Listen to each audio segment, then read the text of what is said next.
नमस्कार, मी डॉक्टर कविता तोटे, सहाय्यक प्राध्यापक मावळ.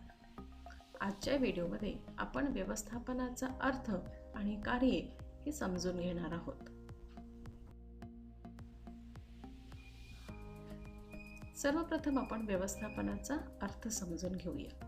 व्यवस्थापनाच्या संदर्भात वेगवेगळ्या व्यक्ती आणि तज्ज्ञांची मतेही वेगवेगळी आहे. व्यवस्थापकास जी कार्य करावी लागतात त्यास व्यवस्थापन असे म्हणतात. समूहाच्या प्रयत्नातून निश्चित केलेली उद्दिष्टे गाठण्यासाठी करण्यात येणारे शास्त्रशुद्ध प्रयत्न म्हणजे व्यवस्थापन होय. व्यवस्थापन म्हणजे व्यावसायिक संस्थेतील सर्व सहकाऱ्यांकडून नियोजित काम प्रभावी आणि उत्कृष्टपणे करून घेणे होय. एखादे कार्य प्रभावी पद्धतीने करण्यासाठी निर्माण करण्यात येणाऱ्या कार्यास व्यवस्थापन असे म्हणतात. सर्वप्रथम आपण व्याख्यांच्या आधारे व्यवस्थापनाची संकल्पना समजून घेऊया. स्टॅनली व्हानसच्या मते व्यवस्थापन ही एक प्रक्रिया असून त्या प्रक्रियेत पूर्ण निश्चित उद्दिष्टांच्या प्राप्तीसाठी निर्णय घेणे व मानवी कृतीवर नियंत्रण ठेवणे या बाबींचा समावेश होतो. EFL ब्रेच असे म्हणतात, व्यवस्थापन ही एक प्रक्रिया आहे. त्या प्रक्रियेत पूर्वनिश्चित उद्दिष्टांच्या प्राप्तीसाठी निर्णय घेणे व मानवी कृतीवर नियंत्रण या बाबींचा समावेश होतो. तर जॉर्ज टेरी यांच्या मते व्यवस्थापन ही एक अशी प्रक्रिया आहे की नियोजन, संघटन, कार्यतत्परता आणि नियंत्रण या घटकांच्या आधारे मानवी व इतर भौतिक संसाधनांचा वापर करून आपली निर्धारित उद्दिष्टपूर्ती करता येते. पीटर ड्रकर यांच्या मते व्यवस्थापन हे एक बहुउद्देशीय साधन असून त्या अन्वये एखाद्या व्यवसायाचे व्यवस्थापक, कामगार आणि काम यांचे व्यवस्थापन केले जाते. लॉरेन्स ए ॲप्ली यांच्या मते व्यवस्थापन म्हणजे व्यक्तीचा विकास होय, व्यक्ती संदर्भातील प्रशासन होय.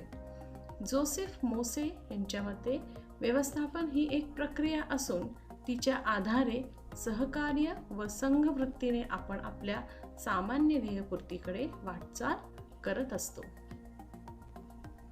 हेनरी फेऑल यांच्या मते व्यवस्थापन म्हणजे भविष्य कथन करणे, नियोजन, संघटन, सहकार्य, नियंत्रण यांच्या आधारे परिस्थिती सतत आपल्या अधिपत्याखाली राखणे होय.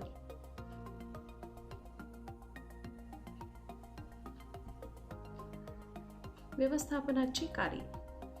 व्यवस्थापन हे बहुउद्देशीय कार्य आहे. व्यवस्थापन हे व्यवसाय, व्यवस्थापक आणि कामगार इत्यादीच्या व्यवस्थापनाचे कार्य करते. व्यवस्थापन हे लोकांकडून काम करून घेण्याची कला आहे. विविध घटकांमध्ये कामाचे वितरण करून त्यांना मार्गदर्शन करणे, प्रेरणा देणे, त्यांच्याकडून कार्य करून घेणे या सगळ्या बाबींचा समावेश यात होत असतो. निश्चित उद्दिष्ट प्राप्त करण्यासाठी नियोजन, संघटन, समन्वय, संचालन आणि नियंत्रण इत्यादी क्रिया करणे आवश्यक आहे आणि ह्या सगळ्या गोष्टी व्यवस्थापनामध्ये समाविष्ट आहेत. व्यवस्थापनाची कार्ये: नियोजन, संघटन, समन्वय, अधिकार, संप्रेषण, कर्मचारी नियुक्ती, दिग्दर्शन, प्रेरणा, नियंत्रण आणि निर्णय प्रक्रिया होय. व्यवस्थापनाच्या कार्यामध्ये एकूण 10 व्यवस्थापकीय कार्यांचा समावेश होतो. नियोजन: पूर्वनिश्चित ध्येयपूर्तीच्या संपादनासाठी विविध व्यवस्थापकीय कृती कार्यक्रमातून जास्तीत जास्त चांगला विकल्प निवडणे म्हणजे नियोजन होय. नियोजन ही सतत चालणारी बौद्धिक क्रिया आहे. उद्दिष्टे निश्चित करण्यापासून तर कोणी काम करावे, केव्हा करावे आणि कसे करावे याबाबतचे धोरण निश्चित करण्याचे काम नियोजनामध्ये समाविष्ट आहे आणि म्हणूनच व्यवस्थापनाची सुरुवात ही नियोजनापासून होते असे म्हटले जाते. संघटन: व्यवस्थापन हे प्रशासन, व्यवस्थापन आणि संघटन यांच्याशी परस्परांशी निगडित आहे. प्रशासन म्हणजे संस्थेची उद्दिष्टे साध्य करण्यासाठी धोरण निश्चितीचे कार्य करणे होय. व्यवस्थापन म्हणजे धोरणाची अंमलबजावणी करणे आणि संघटन म्हणजे प्रशासनाने तयार केलेल्या धोरणाची अंमलबजावणी करण्यासाठी उपयोगात आणलेली यंत्रणा होय.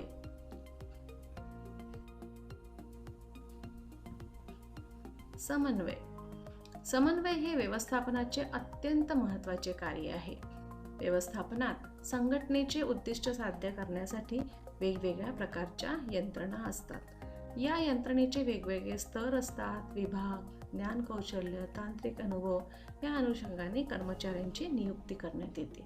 या सर्व घटकांच्या कामात सुसूत्रपणा आणि समन्वय असल्यास संस्थेचे ध्येय सहजपणे पूर्ण होऊ शकते आणि या दृष्टिकोनातून समन्वयाची भूमिका ही अत्यंत महत्त्वाची समजली जाते. व्यवस्थापकीय कार्याचे यश, कर्मचाऱ्यांच्या मनोधैर्यात वाढ आणि संघटनेचे यशस्वी कार्यपद्धतीच्या दृष्टीने समन्वयाचे महत्त्व अनन्यसाधारण असे आहे.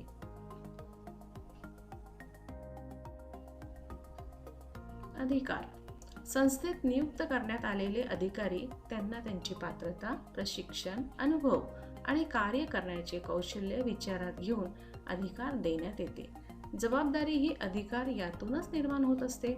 कोणत्याही संस्थेत अधिकार आणि जबाबदारीचे न्यायपूर्ण पद्धतीने विभाजन होणे आवश्यक आहे.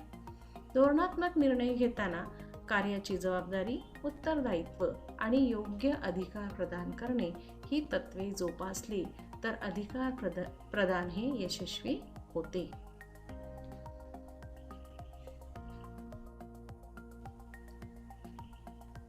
संप्रेषण. संस्थेचे उद्दिष्टे साध्य करण्यासाठी व्यवस्थापनात वेगवेगळ्या स्तरावर कार्यरत असलेल्या अधिकारी आणि कर्मचारी यांना संस्थेच्या धोरणाची माहिती देणे, आदेश देणे, दिलेल्या आदेशानुसार कारवाई झाली आहे किंवा नाही याचा आढावा घेणे इत्यादी बाबी अतिशय महत्त्वाच्या असतात. संस्थेत एक व्यक्ती हा दुसऱ्या व्यक्तीला नवीन माहिती, ज्ञान, आदेश, कामाचा आढावा याबाबत चर्चा करतात किंवा आदेश देत असतात. दोन व्यक्तींमध्ये वैचारिक पातळीवरील आदान प्रदानास संप्रेषण असे म्हणतात.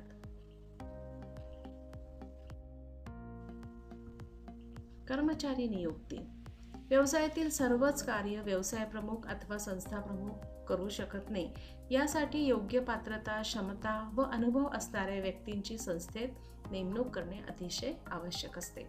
कोणत्याही संस्थेचा भविष्यकाळ इतर कोणत्याही घटकापेक्षा मुख्यतः तेथील कर्मचाऱ्यांवरच अवलंबून असतो आणि जोपर्यंत व्यवस्थापक किंवा संस्था प्रमुख व्यवसायाला आवश्यक असणाऱ्या सहाय्यक वर्गाची निवड व नेमणूक करून त्यांना योग्य ते प्रशिक्षण देऊन त्यांचा विकास घडवून आणत नाही तोपर्यंत त्यांचे महत्त्वाचे कार्य पूर्ण झाले नाही असे आपण म्हणू शकतो.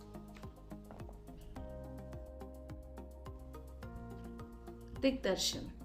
व्यवस्थापनामध्ये दिग्दर्शन म्हणजे संस्थेतील विविध कार्यासाठी वरिष्ठ आणि कर्मचारी यांना मार्गदर्शन करणे होय.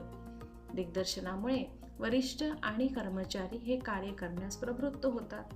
पूर्वनियोजित उद्दिष्टे साध्य करण्यासाठी तयार केलेल्या योजनेप्रमाणे कार्यवाही करण्यासाठी आदेश व सूचना देणे, माहितीची देवाणघेवाण करणे म्हणजेच दिग्दर्शन होय.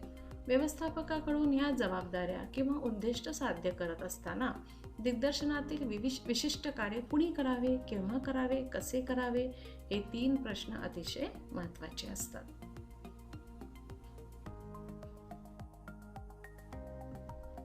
प्रेरणा.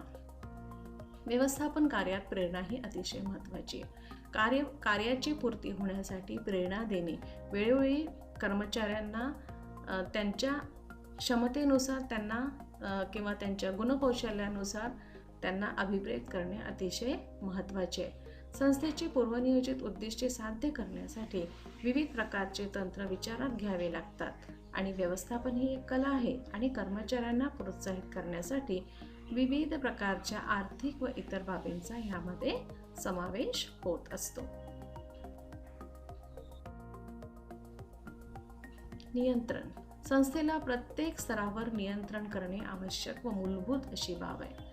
व्यवस्थापन करताना व्यवस्थापकास अनेक प्रकारच्या प्रश्नांना सामोरे जावे लागते. नियंत्रण हे व्यवस्थापनाचे इतर कार्यासारखेच अतिशय महत्त्वाचे कार्य आहे. नियंत्रण ही सतत चालणारी क्रिया आहे. व्यवस्थापनाच्या विविध पातळ्यांवर कार्य करणाऱ्या कर्मचाऱ्यांच्या चुका, उणिवा शोधून व त्यामध्ये सुधारणा किंवा दुरुस्ती करणे हा नियंत्रणाचा प्रमुख उद्देश आहे. निर्णय प्रक्रिया. निर्णय प्रक्रिया ही व्यवस्थापकाच्या जीवनाचे अभिन्न अंग आहे. व्यवस्थापनापासून आणि व्यवस्थापकापासून निर्णय प्रक्रिया वेगळी करता येत नाही. सल्लामसलत तंत्रावर आधारित निर्णय प्रक्रिया, एकाधिकार पद्धतीची निर्णय प्रक्रिया आणि लोकशाही निर्णय यांचा निर्णय प्रक्रियेमध्ये समावेश होत असतो. आजच्या या व्हिडिओमध्ये आपण व्यवस्थापन म्हणजे काय हे व्याख्यांच्या आधारे समजून घेतले, तसेच व्यवस्थापनाचे कार्यही थोडक्यात अभ्यासले. पुढील काही व्हिडिओमध्ये व्यवस्थापनाचे कार्यही आपण सविस्तर अभ्यासणार